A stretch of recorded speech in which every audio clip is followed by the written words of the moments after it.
Isang museo sa Kamara ang binuksan bilang paggunita sa Human Rights Week ngayong taon. Ang pagbubukas nito ay pinangunahan mismo ng ilang mga kongresista. Live mula sa Batasang Pambansa, nagbabalik si Julian Bunag. Julian!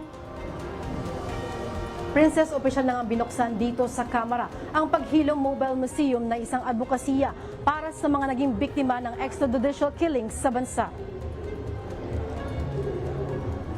Pasado alas 9 ng umaga nang buksan sa Kamara ang Paghilom Mobile Museum.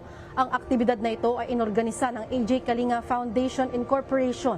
Kabilang sa mga sumaksi sa pagbubukas ng museo, Sinatingog Party List Representative Jude Asidre, Akbayan Party List Representative Chel Jokno at Kabataan Party List Representative Rene Co.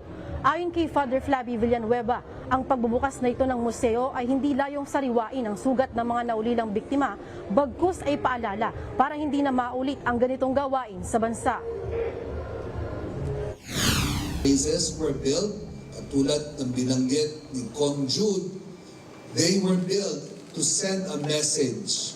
May mensahe kung bakit meron tayong nilikhang ganito. And that message has two words: never again.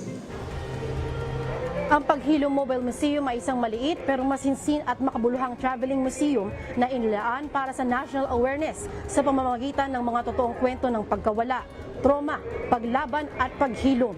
Ang pagbubukas na ito ay bahagi ng paggunita ng Human Rights Week ngayong taon. Tampok sa museo ang life-size reproduction oil painting ng paghilom na napaliligiran ng multimedia displays, physical artifacts at isang interactive souvenir printmaking table. Princess, ang Lakbay Museo na ito sa Kamara ay bukas mula ngayong araw hanggang sa December 11, Huwebes, at bukas din anya sa publiko lalo na sa mga nais na masilayan ang museo rito sa Kamara. Mula rito sa Kamara, balik muna sa inyo, Princess.